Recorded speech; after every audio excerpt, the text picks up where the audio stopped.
En entrant dans le bureau du millionnaire pour remettre des documents de vente de terre, la modeste fermière s'est figée en voyant sa photo d'enfance dans un cadre noir sur le mur. Ce qu'elle a dit l'a laissée sans voix. Le soleil de septembre brûlait encore la terre craquelée de Provence, mais ses rayons n'apportaient en plus l'espoir des moissons dorées.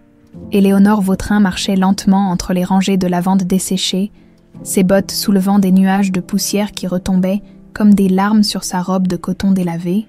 À 27 ans, elle portait déjà sur ses épaules le poids d'un héritage qu'elle ne comprenait pas entièrement. « Maman Solène aurait su quoi faire », murmura-t-elle en caressant machinalement la cicatrice qui barrait son front, vestige d'un passé qu'elle n'arrivait jamais à saisir complètement.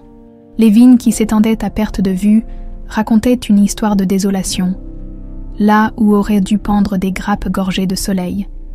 Ne subsistaient que des sarments rabougris et des feuilles jaunies par une sécheresse impitoyable. 3 mois sans une goutte de pluie, 3 mois à regarder mourir lentement tout ce que Solène Dubois avait construit pendant des décennies. Éléonore s'arrêta devant la vieille maison de pierre, ses murs épais gardant encore la fraîcheur des matins d'autrefois.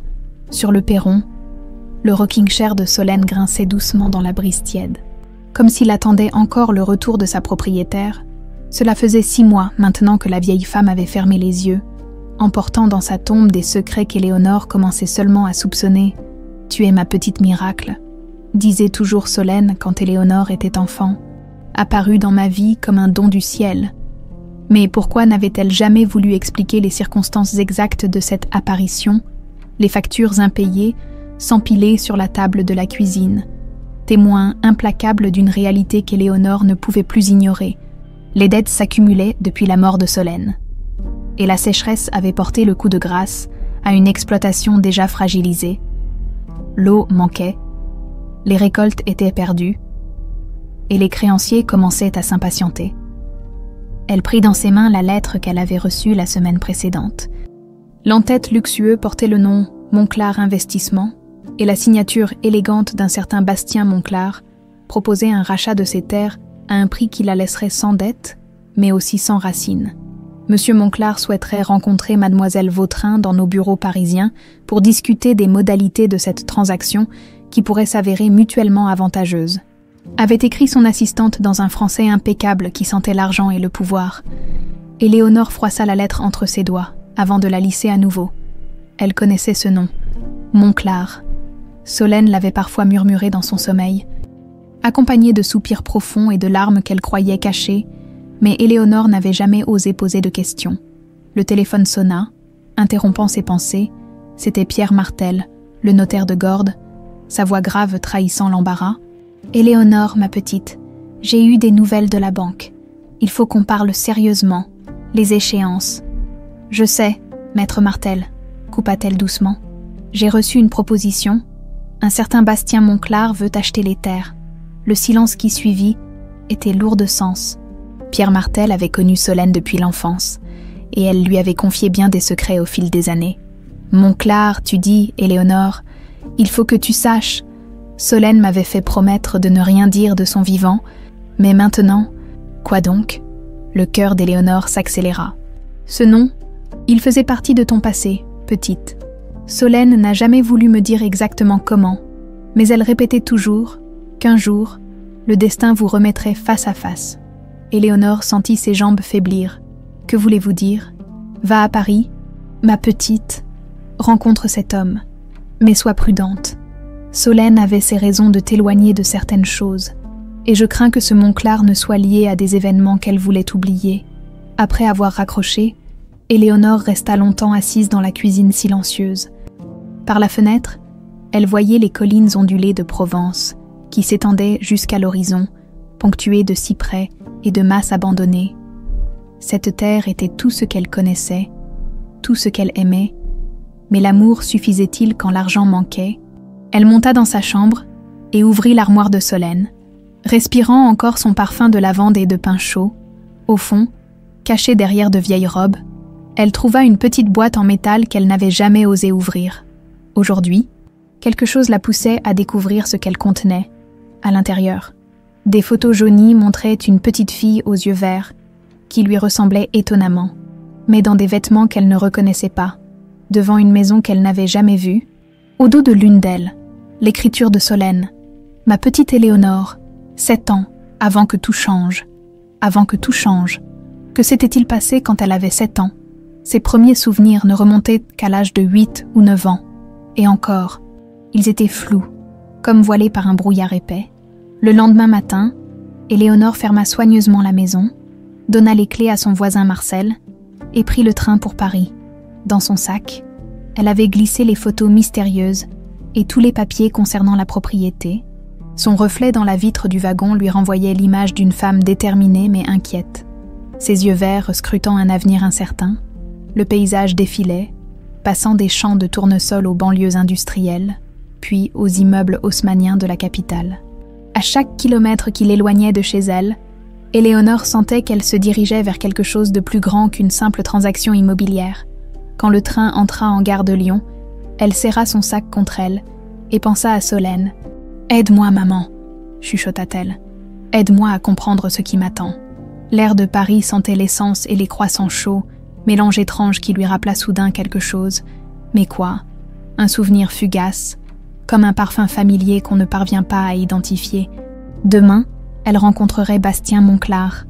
Demain, peut-être, certaines réponses lui seraient enfin données. L'immeuble de verre et d'acier qui abritait les bureaux de Monclar Investissement s'élevait vers le ciel parisien comme une lame brillante. Éléonore leva les yeux vers ses 40 étages, sentant son courage vaciller face à cette démonstration de puissance financière. Ses bottes de cuir usées contrastaient cruellement avec le marbre immaculé du hall d'entrée, où des hommes en costume sombre parlaient à voix basse dans leur téléphone. Mademoiselle Vautrin, l'assistante qui l'accueillit, portait un tailleur impeccable et un sourire professionnel. Monsieur Monclar vous attend au 20e étage. L'ascenseur monta en silence, chaque étage franchi éloignant un peu plus Éléonore de son monde familier. À travers les parois vitrées, Paris s'étendait à ses pieds, fourmilière géante où elle se sentait terriblement petite. Les portes s'ouvrirent sur un couloir aux murs recouverts de boiseries précieuses, des tableaux de maître ornèrent les cloisons, et l'air sentait le cuir fin et l'eau de Cologne coûteuse. Éléonore suivit l'assistante, ses pas étouffés par l'épaisse moquette bordeaux. « Monsieur Monclar, mademoiselle Vautrin est arrivée. » La voix grave qui répondit fit tressaillir Éléonore sans qu'elle comprenne pourquoi. « Faites-la entrer, madame Dubois. » Elle pénétra dans un bureau somptueux aux dimensions impressionnantes. Des baies vitrées offraient une vue panoramique sur les Champs-Élysées, et des bibliothèques en chêne massif montaient jusqu'au plafond. Mais ce qui attira immédiatement son attention, ce fut l'homme qui se tenait debout derrière un imposant bureau de bois sombre. Bastien Monclar était plus grand qu'elle ne l'avait imaginé. Ses cheveux châtains, légèrement grisonnants aux tempes, encadraient un visage aux traits nets et volontaires. Ses yeux sombres la dévisagèrent avec une intensité troublante, comme s'il cherchait à percer un mystère. Il portait un costume anthracite qui semblait taillé sur mesure, et ses mains, qu'elle remarqua immédiatement, étaient soignées mais portaient une fine cicatrice sur l'index droit. « Mademoiselle Vautrin », dit-il en contournant son bureau pour la saluer. Sa voix portait une mélancolie qu'elle n'avait pas perçue au téléphone. « Je vous remercie d'avoir fait le déplacement. » Quand leurs mains se touchèrent pour la poignée de main traditionnelle, Éléonore ressentit une étrange sensation, comme si ce contact lui était familier. Bastien, lui, semblait figé, ses yeux scrutant son visage avec une attention dérangeante. « Asseyez-vous, je vous prie », murmura-t-il en désignant l'un des fauteuils de cuir face à son bureau. Il garda le silence un long moment, se contentant de l'observer. « Monsieur Monclar ». Éléonore se racla la gorge, mal à l'aise.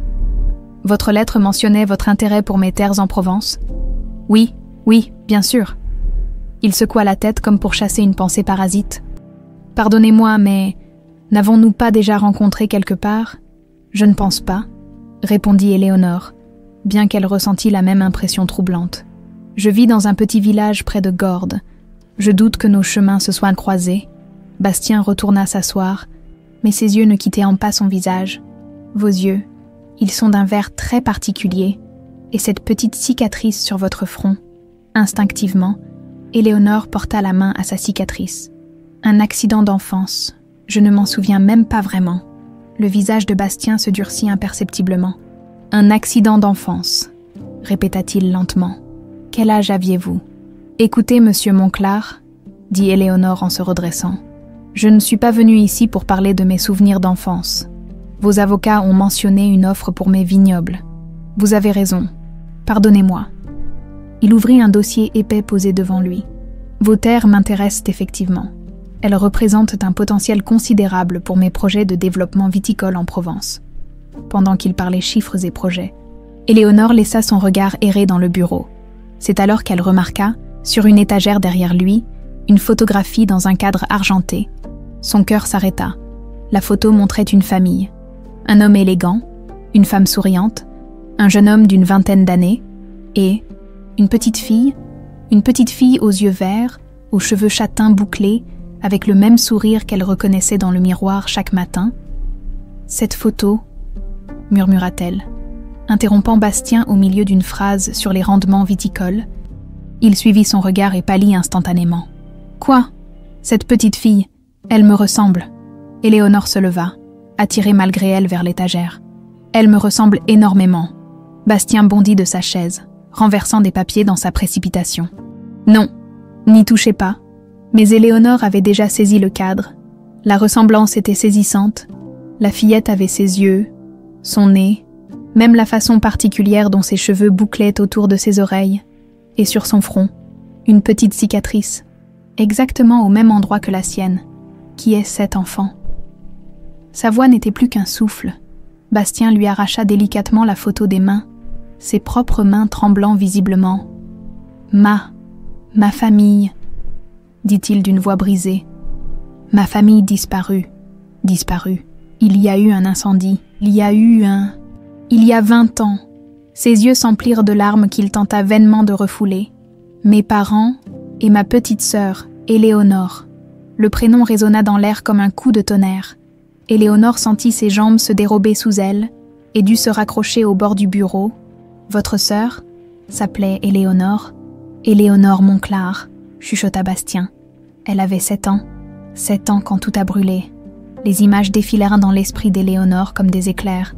Des flammes oranges qui dansaient, l'odeur de la fumée, des cris et une douleur terrible au front quand elle était tombée en essayant de fuir. « Non » murmura-t-elle. « Ce n'est pas possible. » Bastien la regardait maintenant avec une intensité douloureuse, ses yeux parcourant chaque détail de son visage. Cette cicatrice, Éléonore se l'était faite en tombant de l'arbre du jardin, quelques semaines avant l'incendie. Maman l'avait grondée. Elle disait qu'elle grimperait partout comme un petit singe. « Stop !» Éléonore porta ses mains à ses tempes. « Arrêtez, s'il vous plaît. Vos yeux, votre nez, cette façon de froncer les sourcils quand vous réfléchissez, exactement comme elle. » Bastien fit un pas vers elle. « Dites-moi, vous souvenez-vous de quelque chose d'avant vos 8 ans ?» Le silence s'étira entre eux, chargé d'électricité et d'espoir fou. Dehors, Paris continuait sa vie trépidante. Mais dans ce bureau, le temps semblait suspendu. Éléonore déglutit difficilement. J'ai toujours eu des trous de mémoire. Solène disait que c'était normal, que certains enfants oublient leurs premières années. Solène, ma mère adoptive. Elle m'a élevée depuis que j'étais petite. Elle leva les yeux vers lui. Mais elle n'a jamais voulu me parler de mes parents biologiques. Bastien contourna lentement son bureau, s'approchant d'elle comme on approche d'un animal blessé. Éléonore, si c'était possible, si par miracle tu étais... Non, dit-elle en reculant. Non, c'est impossible. Ma sœur est morte il y a 20 ans. Je l'ai vue brûler. Mais ses yeux, emplis de larmes et d'un espoir désespéré, disaient autre chose. Le silence qui suivit ces mots fut assourdissant. Éléonore recula encore, son dos heurtant la bibliothèque, ses mains tremblantes cherchant un appui. Bastien resta immobile, comme pétrifié par ses propres paroles, le cadre photo serré contre sa poitrine. « Vous avez dit, vous l'avez vu brûler. » La voix d'Éléonore n'était qu'un murmure rauque. Bastien ferma les yeux, et soudain, son visage d'homme d'affaires impassible se fissura. « J'avais 20 ans. J'étais à l'université. Je rentrais pour le week-end quand je suis arrivée. La maison était déjà en flammes. Il s'effondra dans son fauteuil. La photo posée devant lui comme un autel de douleur. Les pompiers m'ont dit qu'ils avaient trouvé 3 corps, mes parents, et un enfant, une petite fille. Ils ont dit qu'elle était méconnaissable. Éléonore sentit le monde vaciller autour d'elle. Des images fragmentées surgissaient dans sa mémoire. L'odeur âcre de la fumée, la chaleur insoutenable. Une voix d'homme qui criait « Éléonore, où es-tu, ma puce ?»« Non, non, ce n'est pas possible, » balbutia-t-elle. Solène m'a dit que mes parents étaient morts dans un accident de voiture. Elle, montrez-moi cette cicatrice, coupa Bastien en se levant brusquement. Ses yeux brillaient d'une lueur fébrile. S'il vous plaît, montrez-la-moi de plus près. D'une main hésitante, Éléonore écarta ses cheveux, révélant la fine ligne blanche qui barrait son front près de la tempe droite. Bastien s'approcha, scrutant la marque avec l'attention d'un expert. « Elle est tombée de notre vieux chêne », murmura-t-il, sa voix brisée par l'émotion. Papa l'avait grondée. Il lui avait dit d'arrêter de grimper partout comme un petit écureuil. Mais elle recommençait dès qu'il avait le dos tourné. Cette branche était pourrie. Elle a cédé sous son poids. Les mots de Bastien résonnaient étrangement familiers dans l'esprit d'Éléonore. Elle voyait maintenant, avec une netteté troublante, un grand arbre aux branches étendues, elle-même grimpant toujours plus haut malgré les protestations d'une voix masculine. « Papa disait toujours, » commença Bastien, « qu'un jour tu te casserais le cou à force de jouer les acrobates, » termina Éléonore dans un souffle. Ils se regardèrent. Figés par cette révélation, les larmes coulaient maintenant librement sur les joues de Bastien, tandis qu'Éléonore portait instinctivement sa main à sa cicatrice. « Comment ?» La voix de Bastien se brisa. « Comment as-tu pu survivre ? Ils m'ont dit qu'il n'y avait aucun survivant. » Les souvenirs affluaient maintenant chez Éléonore, comme un barrage qui cède. La nuit de l'incendie se reconstituait par fragments. Elle s'était réveillée étouffant dans la fumée, avait tenté de rejoindre la chambre de ses parents, mais les flammes bloquèrent le couloir. Panique, elle avait couru vers sa fenêtre. « Je suis sortie par la fenêtre de ma chambre », dit-elle, les yeux dans le vague. Il y avait ce vieux lierre qui montait le long du mur. J'ai glissé, je suis tombée. Et après, c'est le trou noir, le lierre, répéta Bastien, comme hypnotisé. Maman disait toujours qu'il fallait le couper, qu'il abîmait les murs, mais papa refusait. Il disait que c'était ton escalier secret vers le jardin. Éléonore se laissa glisser le long de la bibliothèque jusqu'à s'asseoir sur le sol. Overwhelmée par l'afflux de souvenirs, j'ai dû me blesser en tombant, perdre connaissance, Solène. Solène devait faire sa tournée de sage-femme cette nuit-là. Elle m'a trouvée. Solène Dubois, murmura Bastien. Je me souviens d'elle. Elle venait parfois à la maison quand maman était enceinte de toi. Une femme douce, avec des yeux bleus très clairs. Oui, c'est elle. Éléonore releva la tête vers lui. Elle m'a sauvée. Mais pourquoi ne m'a-t-elle jamais dit la vérité ? Bastien s'agenouilla devant elle, tendant une main tremblante vers son visage. Puis-je ? Elle hocha la tête, et il effleura délicatement sa joue, comme s'il craignait qu'elle ne disparaisse à son contact. « Ma petite sœur », chuchota-t-il, « ma petite Éléonore, vivante. Bastien », murmura-t-elle, et ce prénom sur ses lèvres lui sembla soudain aussi naturel que respirer. « Tu te souviens de moi ?» Des images surgissaient. Un grand garçon aux cheveux châtains qui la portait sur ses épaules, qui lui apprenait à faire du vélo, qui lui lisait des histoires le soir. « Tu m'appelais Léo », dit-elle, les larmes aux yeux. « Tu disais que c'était mon nom de guerrière. » Bastien éclata en sanglots, la prenant dans ses bras avec une tendresse désespérée. « Je t'ai cherché partout, partout. J'ai passé des années à fouiller les hôpitaux, les orphelinats, les morgues. Je n'arrivais pas à accepter que tu sois morte. C'est pour ça que tu achètes toutes ces terres en Provence. » demanda Éléonore contre son épaule. « Chaque propriété que j'acquiers, chaque terrain que je rachète, j'espère encore retrouver une trace de toi, ou au moins comprendre ce qui s'est passé cette nuit-là. » Ils restèrent ainsi enlacés, frères et sœurs enfin réunis après 20 années de séparation et de douleur. Dehors, Paris continuait sa course effrénée. Mais ici, dans ce bureau aux allures de sanctuaire, le temps semblait suspendu. « Bastien », dit finalement Éléonore en s'écartant légèrement. « Cette nuit, l'incendie, ce n'était pas un accident, n'est-ce pas ?» Le visage de son frère se durcit. « Non, je l'ai toujours su, mais je n'ai jamais pu le prouver. » Qui ? Armand Rochefort. Il était l'associé de papa dans l'entreprise familiale. Quand nos parents sont morts, il a récupéré toute leur part. Toute leur propriété, il s'est enrichi sur notre malheur. Éléonore sentit un frisson glacé lui parcourir l'échine. Ce nom, Armand Rochefort, Solène l'avait parfois murmuré dans ses cauchemars, accompagné de mots comme « danger » et « il ne faut jamais qu'il sache ». Solène le connaissait, dit-elle lentement. Elle avait peur de lui. C'est pour ça qu'elle m'a caché, qu'elle a changé mon nom. Elle savait que si Armand découvrait que j'avais survécu, il t'aurait tué, termina Bastien, sa voix durcie par une colère froide. Il ne pouvait pas se permettre de laisser un témoin en vie. Éléonore se releva, aidée par son frère, maintenant que la vérité éclatait. Elle comprenait tant de choses, les déménagements fréquents de son enfance, la méfiance de Solène envers les étrangers, son refus catégorique de parler du passé. « Il faut qu'on le fasse payer », dit-elle avec une détermination nouvelle. « Léo », Bastien secoua la tête. « Armand n'est plus le simple homme d'affaires qu'il était à l'époque. Il est devenu sénateur. Il a des appuis politiques considérables. Se dresser contre lui, c'est risquer nos vies. » Et alors, Éléonore redressa les épaules. Et dans ce geste, Bastien reconnut la petite fille courageuse qu'elle avait été. « Il a détruit notre famille, il a tué nos parents. Tu crois que je vais me taire maintenant que je sais la vérité ?» Bastien la regarda avec un mélange d'admiration et d'inquiétude. Sa petite sœur avait grandi, était devenue une femme forte et déterminée, mais cette force suffirait-elle face à la puissance d'Armand Rochefort ? « D'accord, » dit-il finalement, « mais on ne fait rien dans la précipitation. Armand est dangereux. Et s'il apprend que tu es vivante ?» Un frisson parcourut Éléonore. Mais sa résolution ne faiblissait pas. Après 20 ans de mensonges et de secrets, la vérité allait enfin éclater.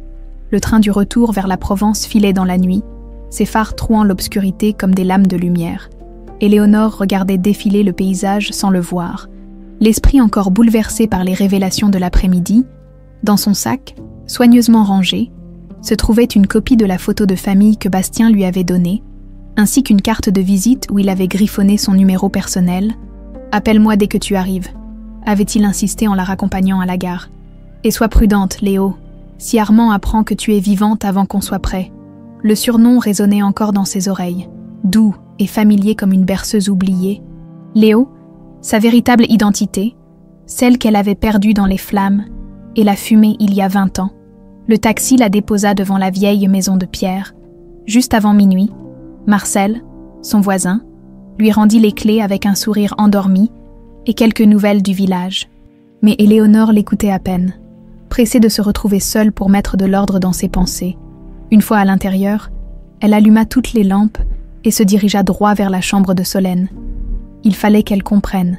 Il fallait qu'elle trouve des réponses à toutes ces questions qui tourbillonnaient dans sa tête. Elle ouvrit l'armoire et en sortit la petite boîte métallique qu'elle avait découverte la veille, hier encore. Elle était Éléonore Vautrin, orpheline élevée par une sage-femme au grand cœur. Aujourd'hui, elle découvrait qu'elle était Éléonore Monclar, survivante d'un incendie criminel, sœur d'un magnate des affaires.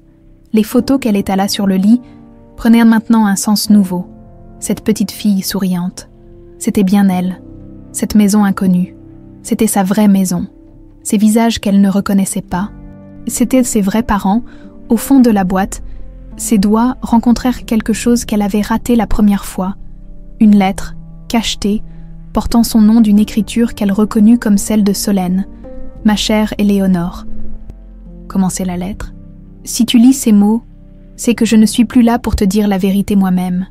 Pardonne-moi, mon enfant, de t'avoir menti pendant toutes ces années, mais j'avais si peur qu'il te retrouve. » Les mains d'Éléonore tremblaient, tandis qu'elle poursuivait sa lecture. « Cette nuit de septembre 1993, je rentrais d'un accouchement difficile à Ménherbe quand j'ai vu les flammes.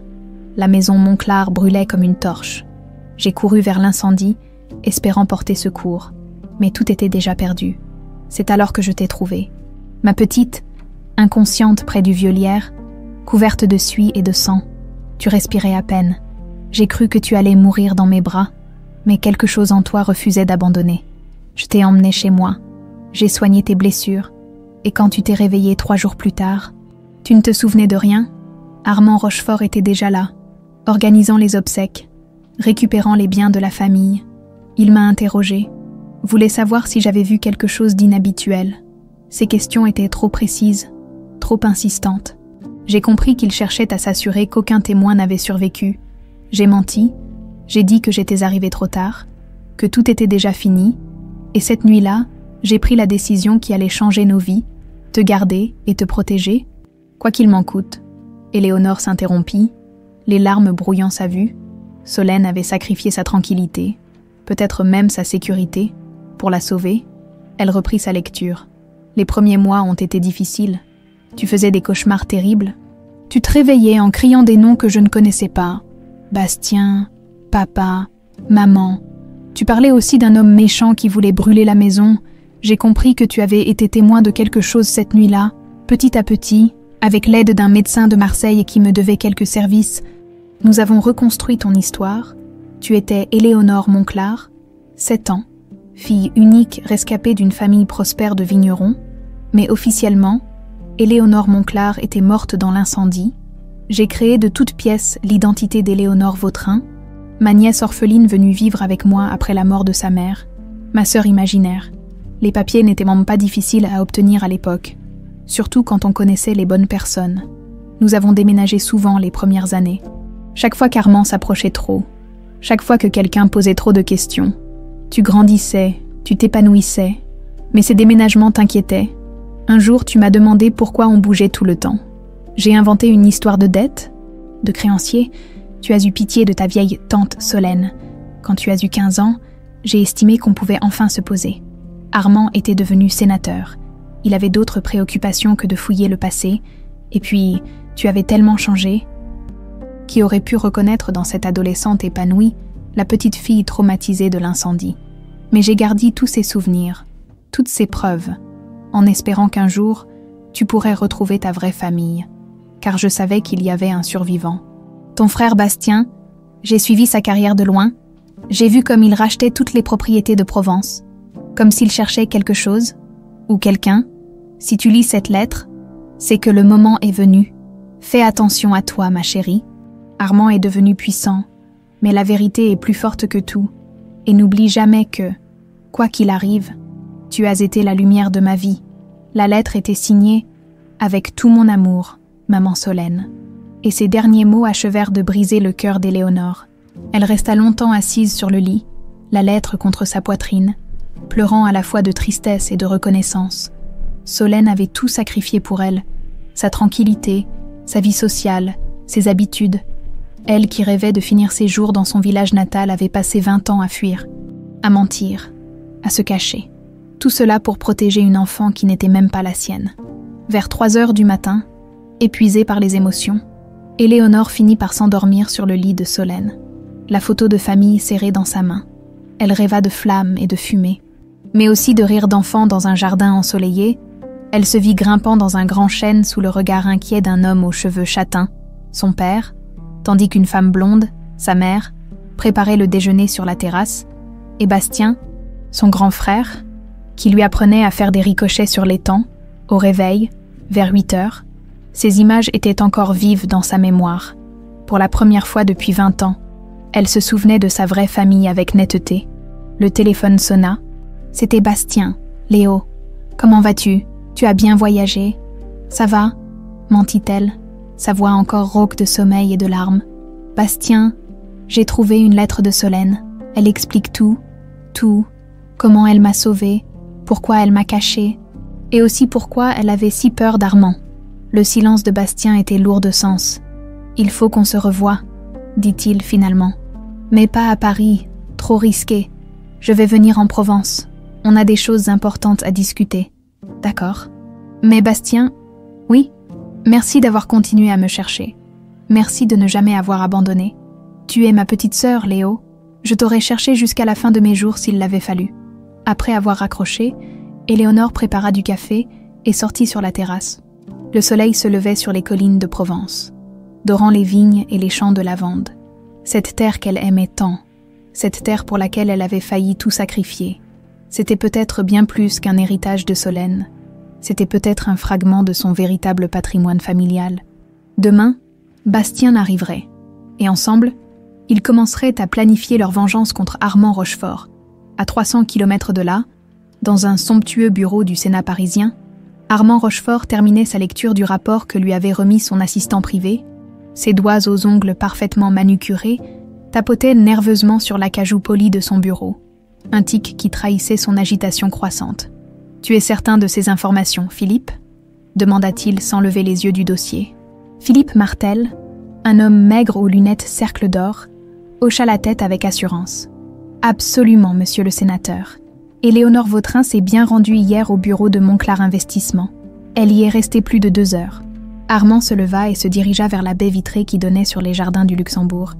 À 63 ans, il avait conservé une prestance imposante.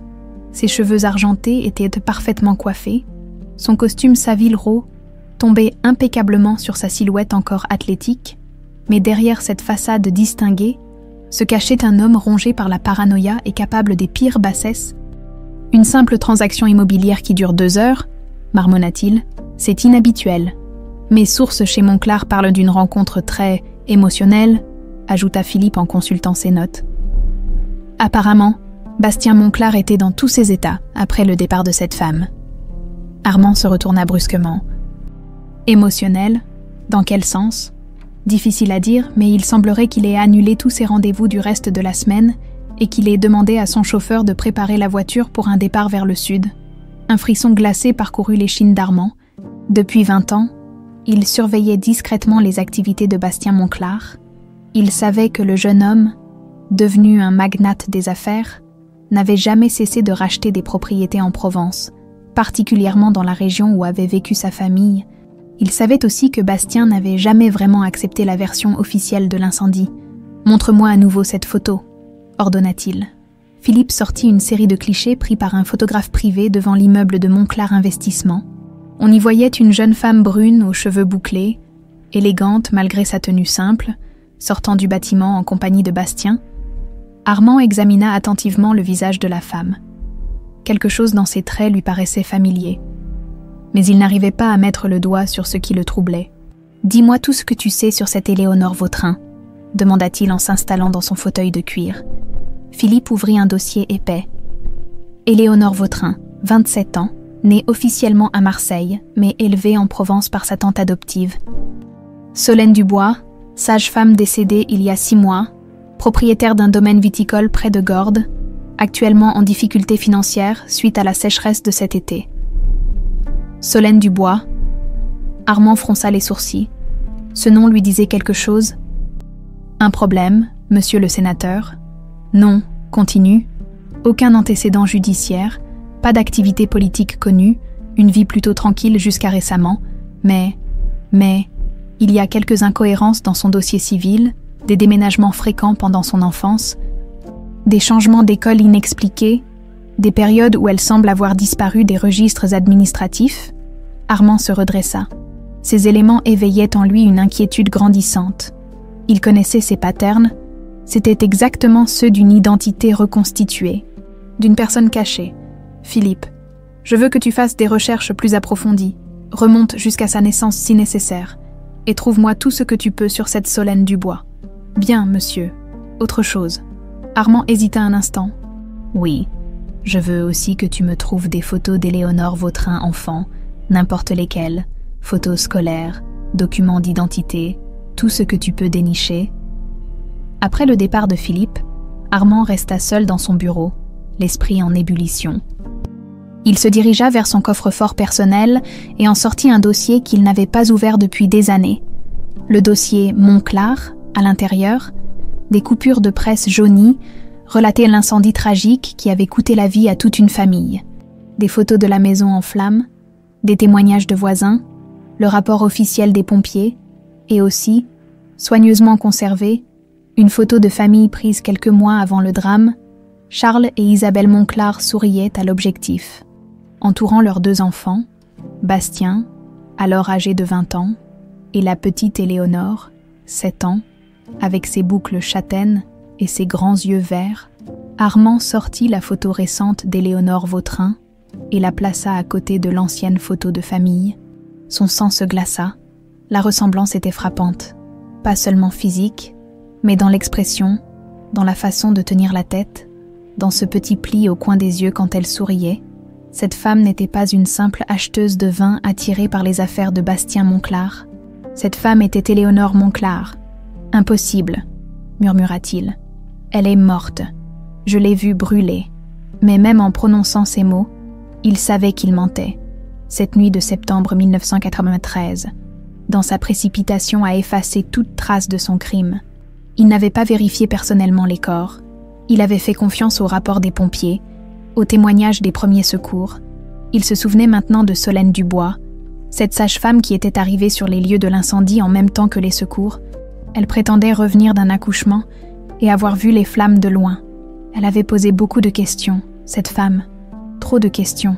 Et si elle avait menti, et si elle avait trouvé l'enfant avant les pompiers? Armand sentit la panique monter en lui. Si Éléonore Monclar était vivante, si elle avait des souvenirs de cette nuit-là, si elle et son frère décidaient de fouiller le passé, il décrocha son téléphone et composa un numéro qu'il connaissait par cœur. « Vincent, c'est Armand. J'ai besoin de tes services. » Vincent Morel était un ancien militaire reconverti dans la sécurité privée.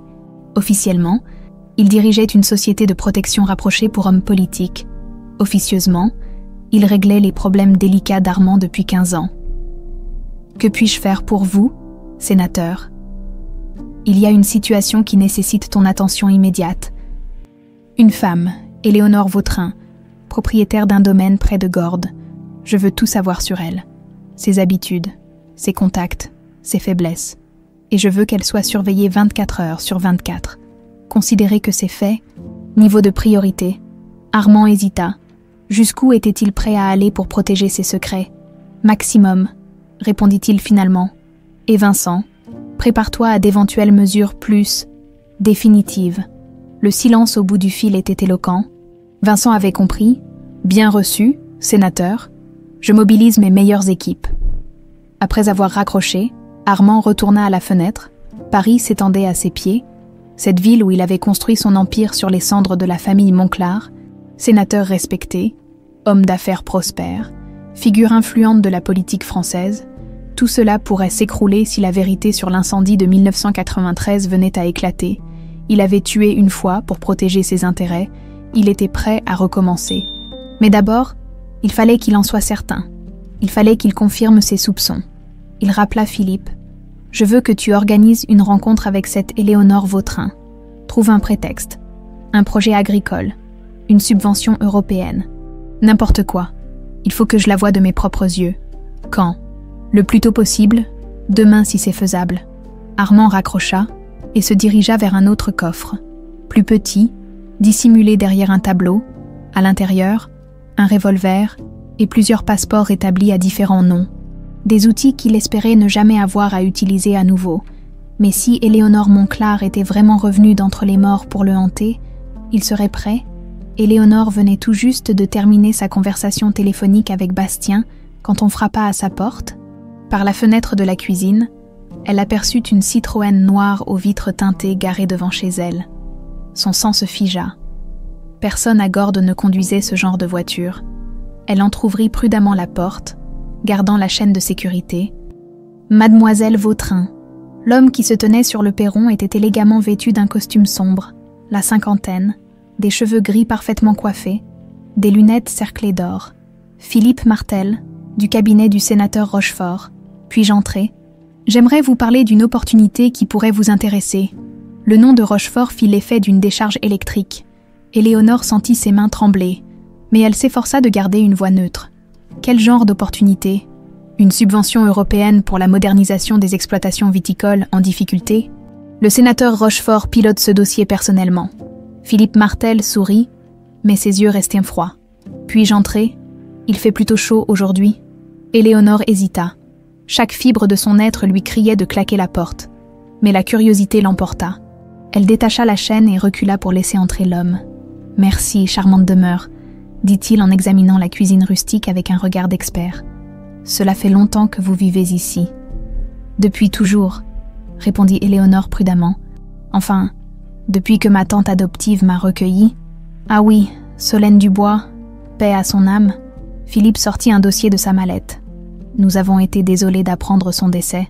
Une femme remarquable, paraît-il. Elle vous a élevé seule. »« Oui. » Éléonore s'assit face à lui. « Sur ses gardes. En quoi cela concerne-t-il votre subvention? Simple vérification administrative. Il feuilleta quelques papiers. Pour bénéficier de ces aides, nous devons nous assurer de la stabilité de l'exploitation, de son ancrage territorial. Vous comprenez? Philippe leva soudain les yeux vers elle. Et Éléonore eut l'impression désagréable d'être analysée comme un spécimen sous un microscope. Vous savez, vous me rappelez quelqu'un, dit-il avec un sourire qui ne montait pas jusqu'à ses yeux. Mais je n'arrive pas à mettre le doigt dessus. On me dit souvent ça. Éléonore croisa les bras. Alors, cette subvention? Ah oui, bien sûr. Philippe referma son dossier. En fait, le sénateur Rochefort aimerait vous rencontrer personnellement. Il sera en déplacement en Provence demain, et il pourrait passer vous voir dans l'après-midi. Ici. La voix d'Éléonore monta d'un ton malgré elle. Cela vous pose un problème? Non, non, bien sûr que non. Elle se ressaisit. C'est juste que je ne m'attendais pas à ce qu'un sénateur se déplace personnellement pour ce genre de choses. Monsieur Rochefort s'intéresse beaucoup à l'agriculture provençale. Il a d'ailleurs grandi dans la région, vous savez. Il connaissait bien les familles de vignerons d'ici. Philippe se leva, laissant traîner ses mots avec une nonchalance calculée. Les Montclair, par exemple, une famille tragique. Vous avez peut-être entendu parler de l'incendie qui les a tous tués il y a 20 ans. Éléonore sentit le piège se refermer, mais elle ne broncha pas. Vaguement, c'était avant mon époque. Bien sûr, vous étiez encore enfant. Philippe la regarda intensément. Quel âge aviez-vous en 1993 ? 7 ans. Comme c'est étrange. La petite Éléonore Montclair avait exactement le même âge quand elle a péri dans l'incendie. Il marqua une pause. Et elle vous ressemblait beaucoup, d'après les photos. Le silence qui suivit était lourd de menaces à peine voilées. Éléonore soutint le regard de Philippe, puisant dans ses souvenirs retrouvés la force qui coulait dans ses veines Montclair, les ressemblances fortuites. « Ça arrive », dit-elle calmement. « Certes, bon, je ne vais pas vous retenir plus longtemps. » Philippe se dirigea vers la porte, puis se retourna comme s'il avait oublié quelque chose. « Ah, une dernière chose. Le sénateur m'a chargé de vous transmettre ses amitiés. Il a beaucoup d'estime pour les femmes courageuses qui savent protéger leur famille et garder certains secrets. » Une fois seule, Éléonore s'effondra sur une chaise, les jambes flageolantes. Le message était clair. Armand Rochefort savait qui elle était, et il lui faisait comprendre qu'il était au courant de tout. Elle composa fébrilement le numéro de Bastien. « Léo, qu'est-ce qui se passe? Tu as l'air bouleversé. »« Il sait, Bastien. Armand sait que je suis vivante. »« Comment ça ?» Éléonore lui raconta la visite de Philippe Martel. Ses questions insidieuses, ses allusions transparentes. « Bon sang, jura Bastien. Je savais qu'on aurait dû être plus prudent. Il faut que tu partes de là immédiatement, Léo. » Non, sa voix était ferme. S'il voulait me tuer, il l'aurait déjà fait. Il veut quelque chose d'autre. Quoi donc? Mon silence? Il espère encore que je vais me taire et disparaître à nouveau. Le téléphone sonna à nouveau. Éléonore reconnut le numéro de la mairie de Gordes. « Mademoiselle Vautrin, ici le secrétariat du maire. Nous avons reçu un appel du cabinet du sénateur Rochefort. Il souhaiterait vous rencontrer demain à 15h pour discuter d'un projet de développement rural. Puis-je confirmer votre présence ?» Éléonore échangea un regard avec son reflet dans le miroir de l'entrée. Dans ses yeux verts brillait maintenant une détermination froide. « Confirmé », répondit-elle. L'après-midi passa dans une attente anxieuse. Éléonore fit le tour de la propriété, vérifiant les issues, mémorisant chaque détail du terrain. Si Armand Rochefort voulait jouer, elle serait prête. Vers 18h, Marcel, son voisin, vint la voir. Il paraissait inquiet. « Éléonore, ma petite, il y a eu des hommes qui posèrent des questions sur toi au village. Ils se faisaient passer pour des journalistes, mais ça sentait pas bon. Quel genre de questions? Tes habitudes, tes horaires, si tu vivais seule, et aussi des trucs bizarres sur ton enfance, sur Solène. » Marcel fronça les sourcils. « J'ai dit que je savais rien, mais méfie-toi, ces gars-là. Ils ont pas l'air commodes. » Le soir venu, Éléonore s'installa à la table de la cuisine, avec tous les documents que lui avait laissés Solène. Il fallait qu'elle comprenne exactement ce qui s'était passé. Cette nuit de septembre 1993, dans une enveloppe Kraft, elle trouva des photocopies de documents qu'elle n'avait jamais vus, des contrats entre son père et Armand Rochefort, des accords de partenariat, des clauses de succession, en cas de décès de Charles Moncler, tous ses biens revenaient automatiquement à son associé. Un mobile parfait, murmura-t-elle. Son téléphone vibra. Un message d'un numéro inconnu. Mademoiselle Moncler, car c'est bien votre vrai nom. N'est-ce pas? Nous avons à parler, vous et moi, demain, 15h. Venez seul. Et surtout, ne prévenez personne. Votre frère Bastien a construit un bel empire. Il serait dommage qu'il s'effondre du jour au lendemain à cause d'un scandale financier. J'ai les moyens de détruire sa réputation et ses affaires en quelques heures. À demain. A.R. Éléonore fixa l'écran, la rage montant en elle. Armand Rochefort n'avait pas seulement tué ses parents. Il menaçait maintenant de détruire la vie que Bastien s'était construite. Elle tapa une réponse brève. « J'y serai ». Puis elle appela Bastien pour lui expliquer la situation. « Léo, c'est trop dangereux. Laisse-moi contacter la police, mes avocats. »« Non, Bastien. Tu as entendu sa menace? Si on implique la justice maintenant, il aura le temps de mettre ses menaces à exécution. Il faut d'abord savoir exactement ce qu'il veut. Et s'il veut ta mort, alors au moins, nous saurons à quoi nous en tenir. » Sa voix se durcit. « Bastien, cet homme a détruit notre famille. Il nous a volé 20 ans de vie commune. Je ne vais pas passer le reste de ma vie à me cacher. » Après avoir raccroché, Éléonore monta dans sa chambre et ouvrit le tiroir de sa commode. Au fond, enveloppé dans un linge, se trouvait le vieux fusil de chasse de Solène. Elle vérifia qu'il était chargé. Demain, elle affronterait l'homme qui avait détruit sa famille. Et cette fois, elle était prête à tout. Le lendemain matin, Éléonore fut réveillée par le ronronnement d'un moteur puissant remontant l'allée de gravier. Par la fenêtre de sa chambre, elle vit une Aston Martin grise s'arrêter devant la maison. Bastien en sortit, vêtu d'un jean et d'une chemise blanche, ses cheveux ébouriffés par le vent.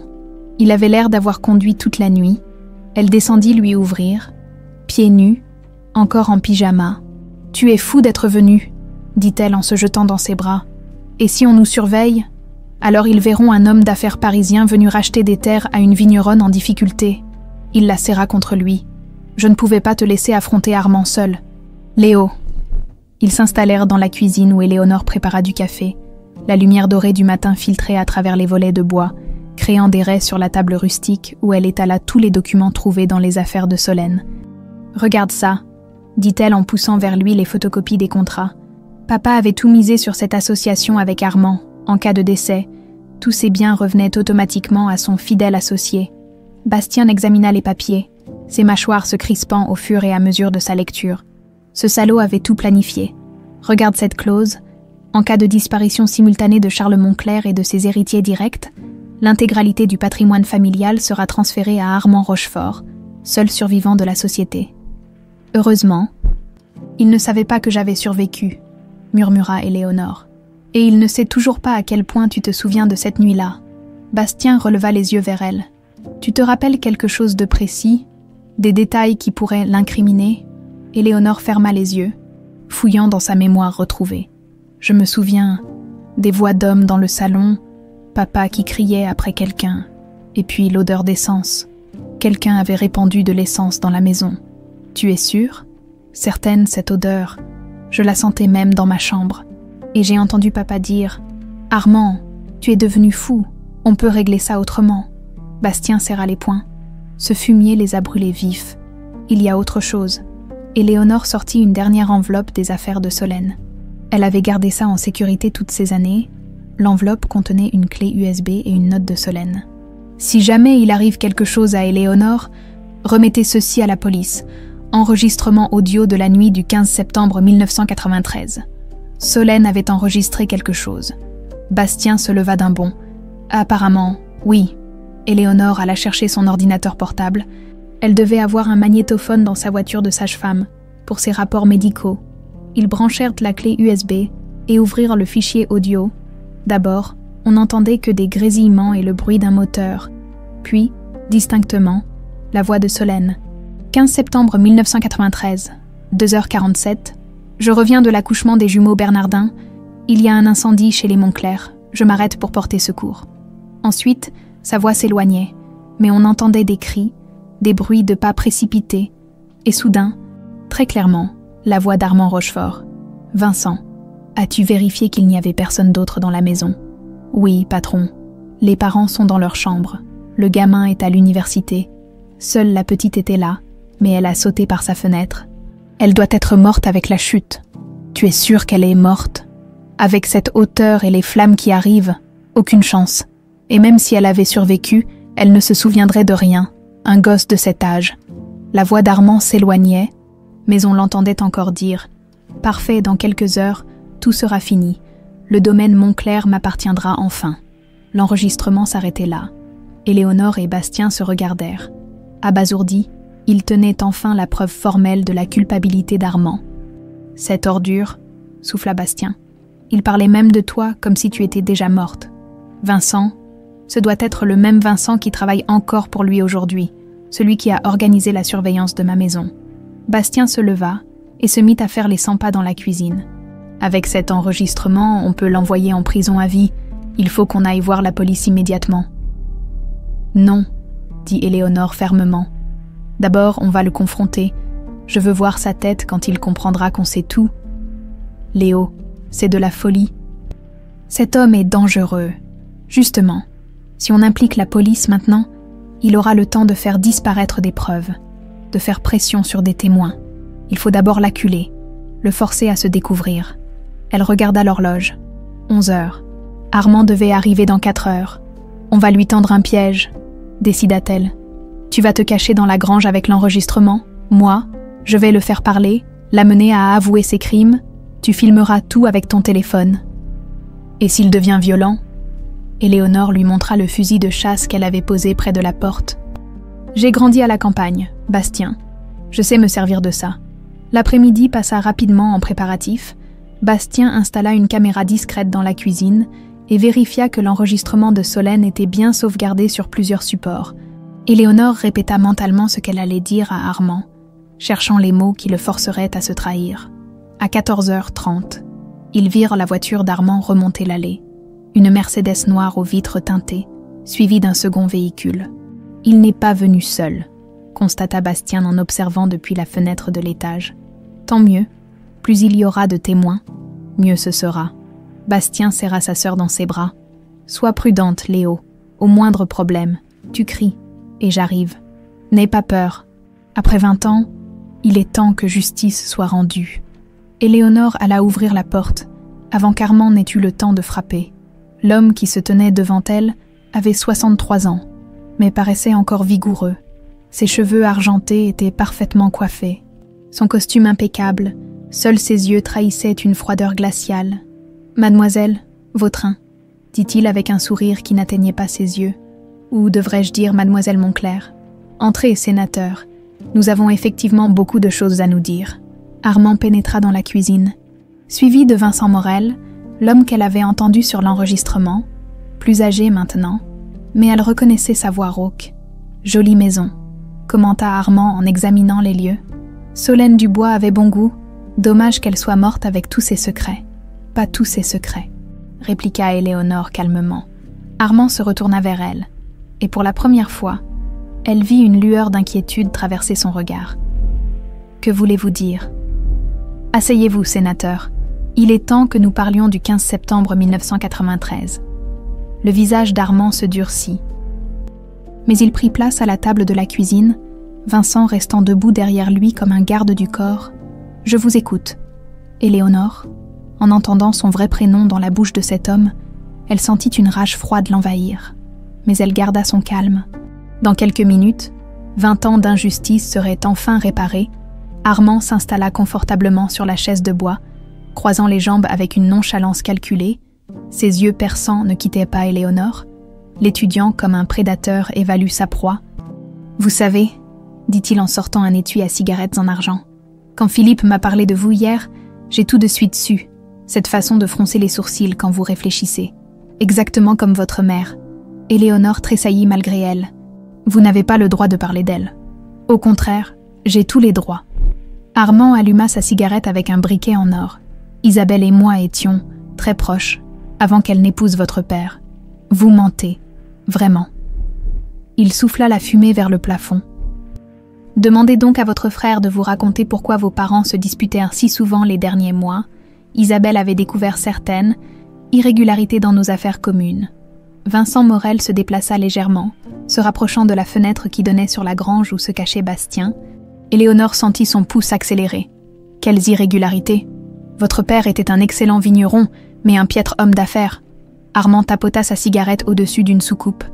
Il ne comprenait rien à la finance moderne, aux investissements internationaux. Moi, j'avais de la vision. Vous aviez surtout de la cupidité. Armand éclata de rire. Un rire froid qui résonna dans la cuisine silencieuse.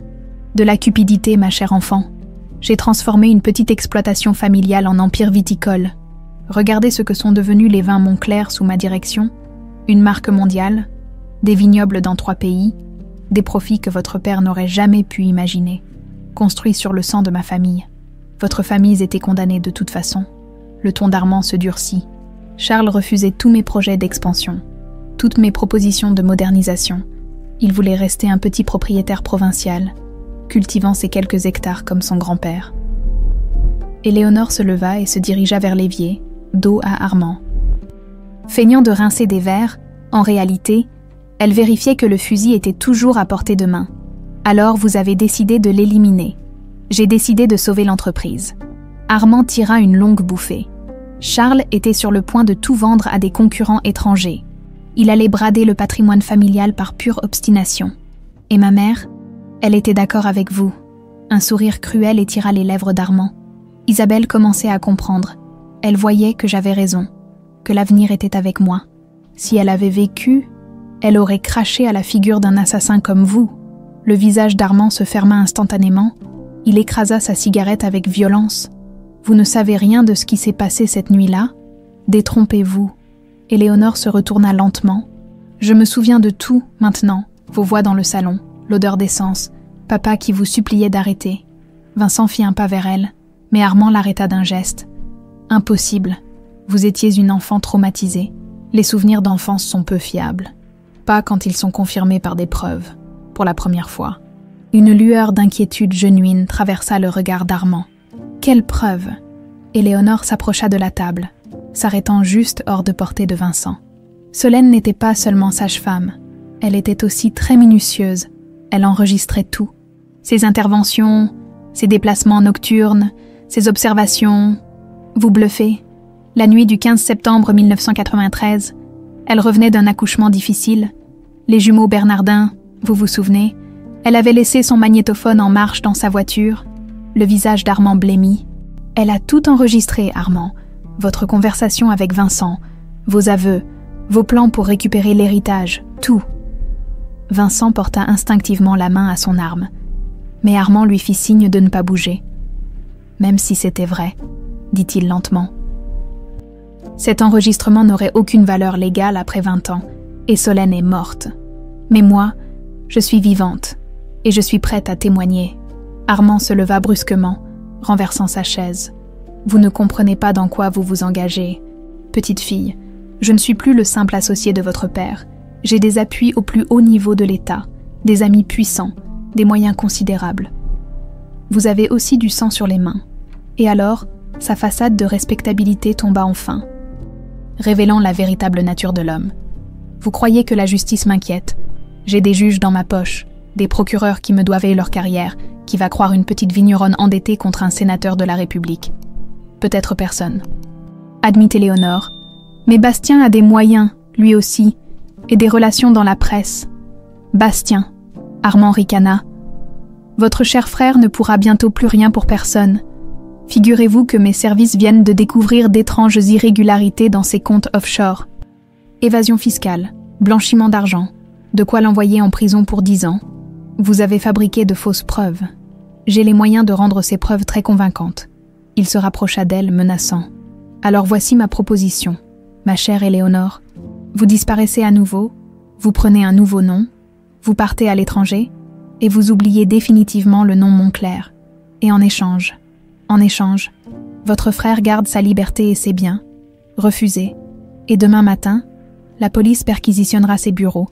Les médias auront des informations croustillantes sur le magnate déchu. Sa réputation sera détruite. Éléonore sentit la rage monter en elle. Cet homme n'avait décidément aucune limite. Vous êtes ignoble. Je suis pragmatique. Armand consulta sa montre. Je vous donne jusqu'à demain matin pour décider. Après, il sera trop tard. Et si je refuse? Le sourire d'Armand était celui d'un requin. Vincent est très efficace pour régler les problèmes récalcitrants. N'est-ce pas, Vincent? L'homme hocha la tête sans émotion. Accident domestique, cambriolage qui tourne mal, la campagne provençale peut être dangereuse pour une femme seule. Vous n'oseriez pas, ma chère enfant, dit Armand en rajustant sa veste. J'ai déjà tué 3 personnes pour construire mon empire. Qu'est-ce qui m'empêcherait d'en tuer une 4e? Il se dirigea vers la porte, suivi de Vincent. Réfléchissez bien, Éléonore. Vous avez échappé aux flammes une fois. Vous n'aurez peut-être pas cette chance 2 fois. Après leur départ. Éléonore resta immobile, tremblante de rage et d'adrénaline. Elle avait entendu tous les aveux qu'elle espérait, mais elle avait aussi compris qu'Armand était plus dangereux que jamais. Bastien sortit de sa cachette, le visage livide. « Tu as tout enregistré ?» demanda-t-elle. « Chaque mot, mon Dieu, Léo, cet homme est un monstre. »« Oui, mais maintenant, nous avons toutes les preuves dont nous avons besoin. » Elle regarda par la fenêtre les voitures d'Armand disparaître au bout de l'allée. « Il faut qu'on agisse vite, avant qu'il ne mette ses menaces à exécution. » Bastien la prit dans ses bras. « On va le coincer, Léo. Cette fois, justice sera rendue. » Mais dans le regard de sa sœur, il vit une détermination implacable qui le fit frissonner. Éléonore Montclair était prête à tout pour venger sa famille, même si cela devait lui coûter la vie. La nuit était tombée sur la Provence, enveloppant les collines d'un manteau d'encre piqué d'étoiles. Dans la vieille maison de pierre, Éléonore et Bastien avaient passé des heures à élaborer leurs plans. Les enregistrements étaient de copier sur plusieurs supports. Envoyés à des avocats de confiance, stockés dans des coffres-forts numériques, ils ne laisseraient rien au hasard. « Tu es sûr de vouloir faire ça ?» demanda Bastien pour la 10e fois. « On pourrait simplement remettre les preuves à la police et attendre. » Non. Éléonore vérifiait une dernière fois le fusil de Solène. Armand a raison sur un point, il a des appuis partout. Il faut l'acculer publiquement, le forcer à se découvrir devant témoins. Vers 23h, Marcel frappa à la porte, l'air inquiet. « Éléonore, ma petite, il y a des hommes qui rôdent autour de ta propriété. 3 ou 4 types en voiture. Ils surveillent les issues. Merci, Marcel. Rentre chez toi et n'en sors plus cette nuit. D'accord. » Une fois seule avec son frère, Éléonore éteignit toutes les lumières de la maison. « Il a peur, dit-elle. Sinon, il n'aurait pas mis de surveillance aussi rapidement. Ou alors il prépare quelque chose. » Vers minuit, leurs craintes se confirmèrent. Par la fenêtre de l'étage, ils virent Vincent Morel et 2 hommes s'approcher discrètement de la maison. L'un d'eux portait un bidon qui sentait l'essence même à distance. « Ce salaud veut recommencer !» souffla Bastien. « Parfait, cette fois, on l'attend. » Éléonore avait préparé leur riposte. Ils descendirent silencieusement au rez-de-chaussée, Bastien prenant position près de la porte d'entrée tandis qu'elle se cachait dans la cuisine. Fusil en main, Vincent força la serrure avec une habileté professionnelle. Les 3 hommes pénétrèrent dans la maison, leurs lampes torches trouant l'obscurité. L'un d'eux commença à répandre l'essence dans le salon. « Comme au bon vieux temps », murmura Vincent. « Sauf que cette fois, on s'assure qu'il n'y a pas de survivants. »« Arrêtez-vous !» La voix d'Éléonore résonna dans le silence. « Police, vous êtes cernés. » Vincent et ses hommes se figèrent, éblouis par les projecteurs que Bastien venait d'allumer. Éléonore apparut, fusil braqué sur eux. « Posez vos armes et les mains en l'air. » Vincent ricana. « Tu bluffes, petite, il n'y a pas de police ici. » « Détrompe-toi. » Au même moment, des sirènes retentirent au loin, se rapprochant rapidement. Le visage de Vincent se décomposa. « Impossible. Comment ? Disons qu'un sénateur inquiet a passé quelques coups de fil imprudents ces dernières heures, » dit Bastien en surgissant derrière eux. « Ces lignes sont sur écoute depuis ce matin. » C'était en partie un bluff. Ils avaient effectivement contacté un juge d'instruction ami de Bastien. Mais les sirènes qu'on entendait n'étaient que celles des pompiers de Gordes, alertés par Marcel qui avait vu de la fumée. Mais Vincent ne le savait pas. Paniqué, il sortit son arme. « Personne ne bouge, on sort d'ici, et tout de suite. » « Vincent ?» La voix d'Armand résonna depuis l'entrée. « Qu'est-ce que tu fous ? On devait juste faire partir cette gamine, pas monter un siège.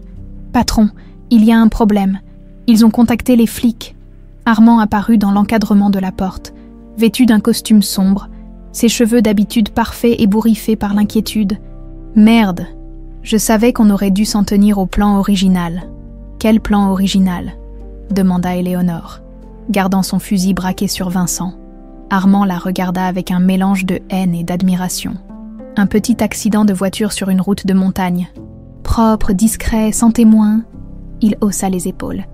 Mais Vincent a insisté pour que ce soit plus théâtral. Comme l'incendie de 1993. Exactement.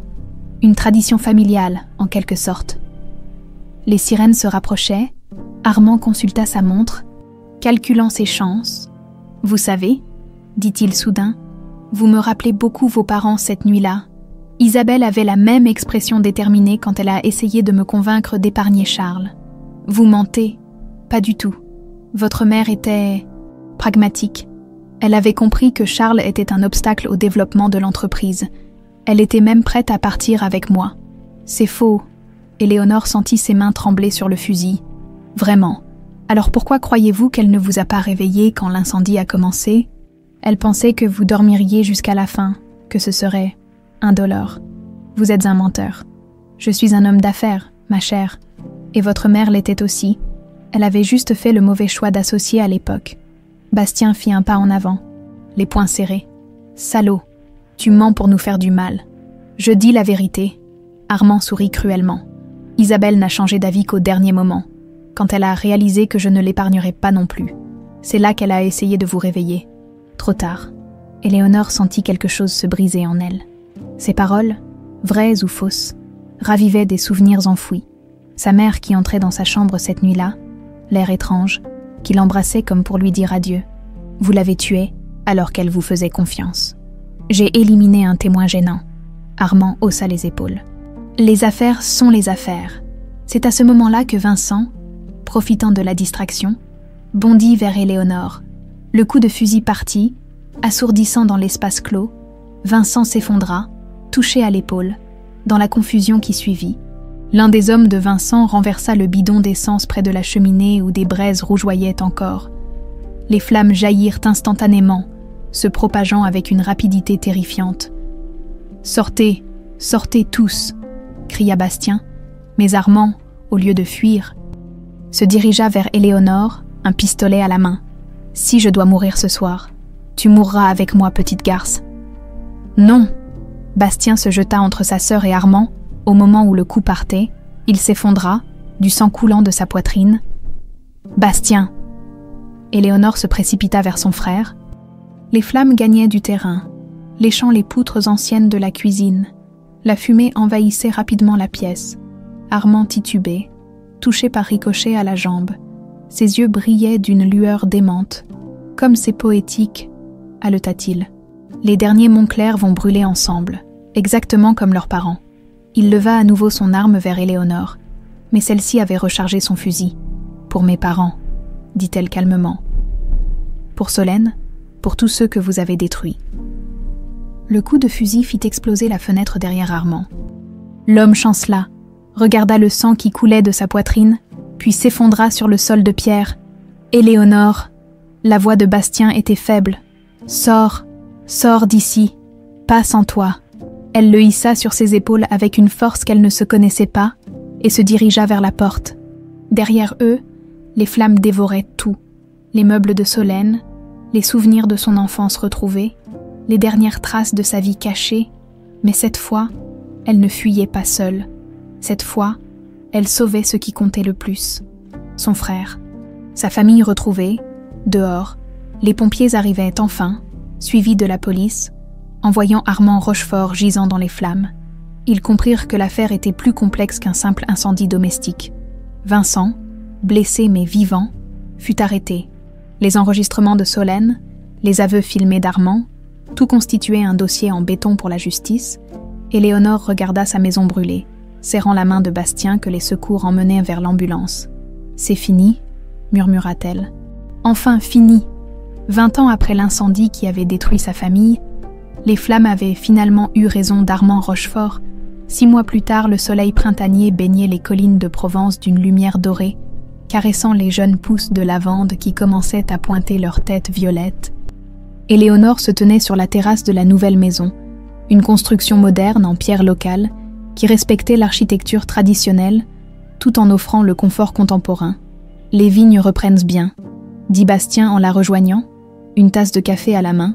Sa convalescence avait été longue, mais il avait gardé de sa blessure seulement une légère raideur au côté gauche et une cicatrice qu'il portait avec fierté. « Papa aurait été content », répondit Éléonore, en observant les rangées de cèpes qui verdoyaient à nouveau après les travaux de rénovation. « Regarde, les parcelles qu'Armande avait fait arracher repoussent déjà. » Depuis la mort d'Armand Rochefort dans l'incendie, tout avait changé. Son empire criminel s'était écroulé comme un château de cartes. Vincent Morel avait avoué sa participation au crime de 1993 en échange d'une réduction de peine. Les preuves rassemblées par Solène et les enregistrements de la confrontation finale avaient permis aux autorités de démanteler entièrement le réseau de corruption du sénateur déchu. « Tu as des nouvelles du procès ?» demanda Bastien. Maître Ferrand a appelé ce matin. Vincent a été condamné à 20 ans de prison. Les autres complices sont pris entre 5 et 15 ans selon leur degré d'implication. Éléonore sourit amèrement. Justice est enfin rendue, et les biens d'Armand restitués aux héritiers légitimes. Comme le prévoit la loi, une grande partie de l'Empire Montclair nous revient. Elle se tourna vers son frère. Nous voilà officiellement propriétaires de 7 domaines viticoles, 3 châteaux et une fortune considérable. Bastien secoua la tête. Encore incrédule. Parfois, j'ai l'impression de rêver, nous qui pensions tout avoir perdu. Nous avions perdu l'essentiel, notre famille. Mais nous nous sommes retrouvés. Un bruit de moteur les fit se retourner. Une camionnette remontait l'allée. Suivie d'une voiture familiale, Marcel, le voisin, en descendit avec sa femme et leurs enfants, portant des paniers recouverts de torchons blancs. « Les préparatifs pour l'inauguration avancent bien », demanda Marcel, en gravissant les marches de la terrasse. « Parfaitement », répondit Éléonore. « Merci pour tout ce que vous faites. Ce village a toujours été ma vraie famille. » D'autres voitures arrivaient, les viticulteurs de la région, les commerçants de Gordes, les amis de Solène qui venaient honorer sa mémoire. En après-midi aurait lieu l'inauguration officielle du nouveau domaine Montclair, reconstruit sur les cendres de l'ancien. « Ah, Éléonore !» Pierre Martel, le notaire, s'approchait avec un sourire rayonnant. « J'ai les derniers papiers pour la fondation Solène Dubois. Tout est en ordre. » Éléonore avait tenu à créer cette fondation pour venir en aide aux femmes en difficulté et aux enfants orphelins. Une partie substantielle de l'héritage récupéré y était consacrée. Solène aurait été fière, ajouta le notaire. Elle qui a passé sa vie à aider les autres. Elle nous a tous sauvés, d'une manière ou d'une autre, murmura Éléonore. L'après-midi touchait à sa fin quand arriva l'invité que les frères Montclair attendaient le plus, le juge d'instruction Moreau, celui qui avait mené l'enquête sur l'affaire Rochefort. « Monsieur le juge », dit Bastien en lui serrant la main, « merci d'avoir accepté notre invitation. Comment aurais-je pu refuser? Cette affaire restera l'une des plus marquantes de ma carrière. » Le magistrat, un homme de 60 ans aux cheveux blancs, regardait autour de lui avec satisfaction. Voir la justice triompher après tant d'années, c'est rare. Et Vincent, comment se passe sa détention? Il purge sa peine à Fresnes. Il a avoué d'autres crimes. Vous savez, Armand Rochefort n'était pas son seul employeur. Nous avons pu résoudre plusieurs affaires classées grâce à ses révélations. Éléonore hocha la tête. Même en prison, Vincent continuait à payer pour ses crimes passés. Il y a autre chose, ajouta le juge en baissant la voix. Vincent m'a confié quelque chose qui pourrait vous intéresser. À propos de votre mère, les 2 frères se figèrent. Qu'a-t-il dit? Qu'Armand avait menti, cette nuit-là, dans votre maison. Votre mère n'a jamais trahi votre père. Au contraire, c'est elle qui avait découvert les malversations d'Armand et menacé de tout révéler à la police.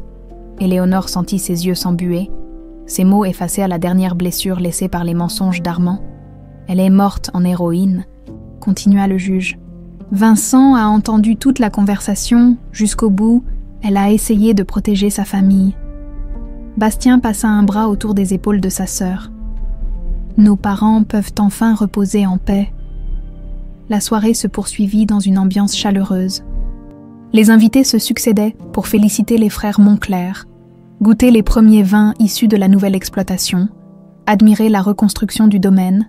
Vers 22 heures, quand les derniers convives furent partis, Éléonore et Bastien se retrouvèrent seuls sur la terrasse, contemplant les étoiles qui scintillaient au-dessus des collines provençales. « Tu sais ce qui me frappe le plus ?» dit Bastien. Quoi donc? Nous avons récupéré bien plus que nos biens, nous avons retrouvé notre identité, notre histoire, notre place dans ce monde. Éléonore sourit en caressant machinalement sa cicatrice, devenue maintenant un symbole de survie plutôt que de trauma, et nous avons découvert que certaines racines sont si profondes qu'elles survivent à tous les incendies. Que vas-tu faire maintenant? Demanda Bastien. Tu pourrais venir t'installer à Paris, diriger l'Empire avec moi. Non. Sa réponse était ferme, mais douce. Ma place est ici, sur cette terre que j'aime. Je vais continuer ce que Solène a commencé, ce que nos parents auraient voulu, faire de ce domaine un symbole d'espoir et de renaissance. Et moi, je continuerai à développer les autres propriétés, dit Bastien. Mais je viendrai souvent, très souvent. Cette maison sera toujours la tienne aussi, grand frère. Ils restèrent silencieux un moment, écoutant le chant des cigales et le murmure du vent dans les vignes. Bastien. Oui, tu crois qu'il nous voit, papa, maman, Solène? Bastien leva les yeux vers les étoiles. J'en suis certain, et ils sont fiers de nous. Au loin, dans le cimetière de Gordes, 3 nouvelles pierres tombales portaient les noms de Charles et Isabelle Moncler. Enfin réunis avec Solène Dubois, la femme qui avait sauvé leur fille et permis à la justice de triompher, sur chaque tombe, des bouquets de lavande fraîche témoignaient qu'ils n'étaient nés pas oubliés. Éléonore se leva et se dirigea vers le bout de la terrasse. Là où elle avait planté un jeune chêne, pour nos parents, avait-elle dit le jour de la plantation, et pour toutes les générations futures de Moncler qui grandiront à l'ombre de cet arbre. L'arbre était encore petit, mais ses racines plongeaient déjà profond dans la terre provençale. Comme la famille Moncler, il grandirait, résisterait aux tempêtes et aux sécheresses, et donnerait naissance à de nouvelles générations, car certaines racines, comme l'avait dit Éléonore, sont vraiment trop fortes pour être arrachées par le temps ou la méchanceté humaine. Dans le silence de la nuit provençale, au cœur des vignobles renaissants, l'histoire des Moncler s'écrivait enfin un nouveau chapitre, un chapitre d'espoir, de justice et d'amour familial retrouvé,